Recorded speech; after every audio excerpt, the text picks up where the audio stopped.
All right, look at this thing. This is the Oppo Find X6 Pro. Now, I've talked about Oppo's Find X series smartphones before. They've made some pretty wild stuff in the past. This X6 Pro is not even coming to the US. It's apparently going to be China only. But I've gotten to actually use it for about a week, and it's got me thinking, smartphone hardware has gotten so ridiculously capable, and this being at the top of the heap is so capable that I think we might actually be taking it for granted a little bit. So, okay, let's back up. Aesthetically, slab smartphones have all kind of started to look the same. We are all on the same page about that. This one actually kind of manages to spice it up a little bit with this half vegan leather on the bottom, which kind of has a little texture to it, which is nice. And then the top half and the rails are like this satin metal. So it is a bit different, and I actually like it a lot. But, you know, that's the Oppo Find series for you. They've been really good at spicing it up from the standard slab formula for a number of years, and they try all sorts of interesting stuff. There are some solid colored versions of this phone as well, but this is the one that really makes a statement. But none of that is even really what I'm talking about in this video. What I am talking about is what's under the hood. Get it? Under the hood? Because of the hoodie? Anyway, yeah. Under the hood here. So Chinese software aside, I can just tell that because this is a Snapdragon 8 Gen 2 with 16 gigs of RAM, with fast storage and great other supporting specs, I feel pretty comfortable saying that it's going to go well. But there are three main areas that I just want to appreciate with smartphone hardware capability right now. So the first one is the battery. Now, okay, here's the way we normally think of smartphone battery, right? Like, what was a good smartphone battery life like 8, 9, 10 years ago? It's like, oh, all day. If it could last all for an entire day of battery life, that'd be pretty good. Now, fast forward all the way to 2023, and what is a good smartphone battery life? It's 1 day, all of a day, maybe 2 days if you're lucky. So it doesn't feel like it's advanced that much. But of course, you need to consider the amount of stuff our smartphones are doing has gotten way more dramatic, much more powerful processing, bigger screens, way more radios. These things are way more power hungry. So for those older smartphones, an all-day battery life meant having like a 2,000 to 3,000 milliamp hour battery. And then even as recently as like 3 years ago, you could either get like a 5,000 milliamp hour battery with slower charging, or you could get like a 3,000 milliamp hour battery and have blazing fast charging. But now it's 2023, we can have both. Now this phone's got a 5,000 milliamp hour battery that also charges at 100 watts wired, or even 50 watts wireless charging. So with a cable, that 100 watts will do 0 to 100% in 30 minutes. But even through what they're calling AirVook wireless charging, because they got to name everything, with the right accessory, you can get 50% charge in 22 minutes on the wireless charger. So it's kind of sick. Plus there's all the battery extras and modes to ideally help keep the battery healthy and optimized so that you can fast charge as much as you want without damaging a thing. It learns your schedule, does that whole dance. This phone even has an ultra low temperature charging mode. I think any phone could probably have this mode if they programmed it, but basically what this phone is doing is if it detects you're in extreme cold, like 0 to negative 25 degrees Celsius, so you're freezing. It's Canada in the middle of the winter, something crazy. And so it's really cold, the battery's really cold, but batteries need to be in a certain temperature range to charge quickly, like somewhere around room temperature. So if you plug it in that extreme cold and it needs to rapidly charge, it will actually run an artificial load through the computer, through the processor, like basically benchmark itself over and over again to start to generate heat in the computer to warm up the phone to get the battery to a better temperature to charge quickly. So even at the end of the day, if it's still, if it was 10 years ago, all-day battery life, and now today it's still all-day battery life, I still think it's way more impressive now than it was back then. So that's number one, the battery. Then number two is this display.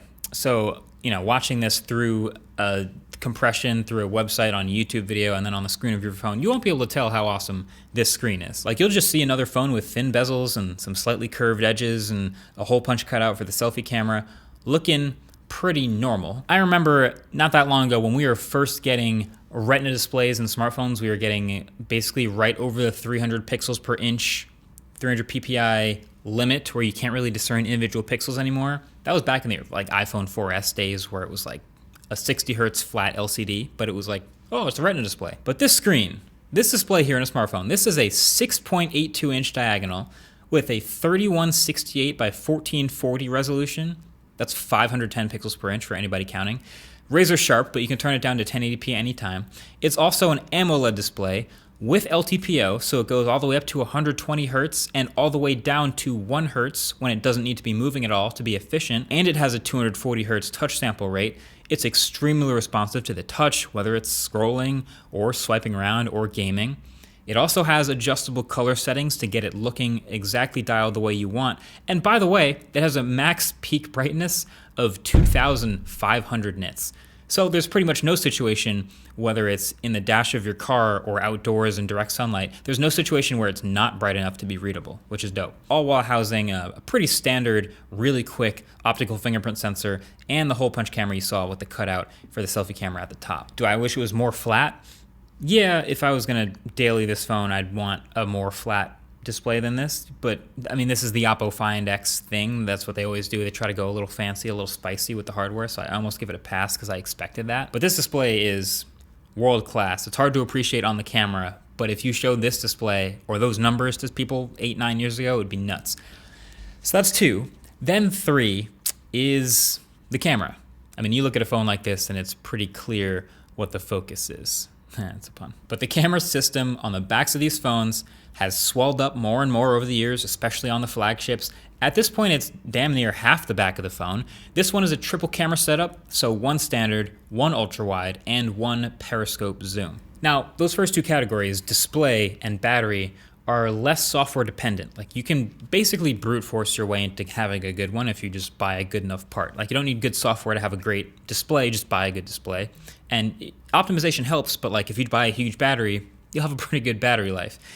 But cameras are a little different. Cameras, as we talked about, are mostly, I mean, it's a lot of software work that goes into determining the character of the photos and videos you get out of a smartphone camera. It's basically a computer. And so in order to separate yourself at the very top of smartphone cameras, something like this, like a flagship, actually needs to combine the 2.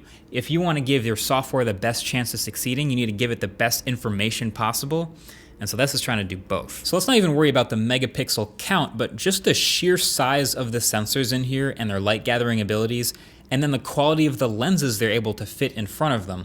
This is a primary camera that is a 50 megapixel, 1-inch type sensor with optical stabilization and a 1.8 aperture. And so while it still has to be Oppo's software that does all the processing, that is most of the work in creating a photo nowadays, it absolutely makes a big difference to give that computer as much light and as much information as possible. So that's what's going on. The biggest things that these huge sensors tend to struggle with is actually minimum focus distance and close-up subjects. So thankfully, this system also has a massive 1/1.56-inch ultra-wide sensor with an f2.2 aperture, and it also happens to have a 4-centimeter minimum focus distance, so you can take close-up shots, and it's got this built-in macro mode to handle most of the weaknesses of the primary camera.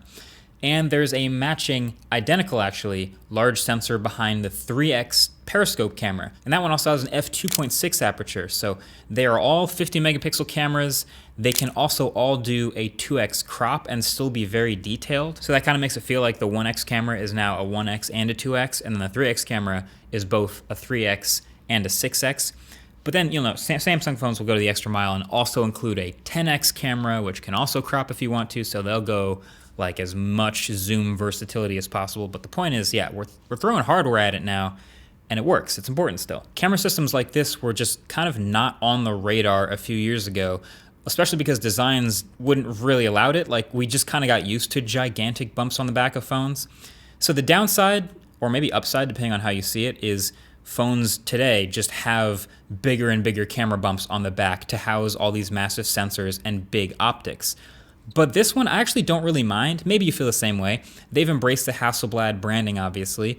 They also put this whole thing in a huge circle, and then it has this nice knurled ring around the camera circle that reminds me of those like nice, especially Hasselblad cameras. It's got the dot in the middle, which is typically where you'd line up a lens to put it on. So it kind of plays it well. It looks fine. Also, there's a couple phones with like huge camera bumps where I like that the bottom of it is right in the spot that matches where my finger rests on the back of the phone. So I actually use the camera bump to hold up the back of the phone comfortably, and this is one of them. This phone also happens to have the fastest storage we've seen in Android phones. It's UFS 4.0 storage, has the fastest RAM, has the fastest Wi-Fi, is Wi-Fi 7 capable. It also has fantastic haptics. All of that is enabled by hardware. And this isn't even really the most powerful smartphone out. Like, let's be honest, it's gonna be the gaming phones again that level up this chipset, give it crazy cooling, like overclock it. They'll do nuts things. They'll prioritize different things. They'll have a higher refresh rate screen. They'll have big front-facing speakers and things like that. Others might prioritize design in a way that's like extra thin. Different phones do different things. And that's not even touching the whole battle being fought over how folding phone form factors should work, because there are a lot of options out there, and that is all hardware, and that is all still very interesting. But just as far as the standard slab smartphone, these pieces of hardware would be like unthinkable 8, 7, 6 years ago. So that's pretty cool.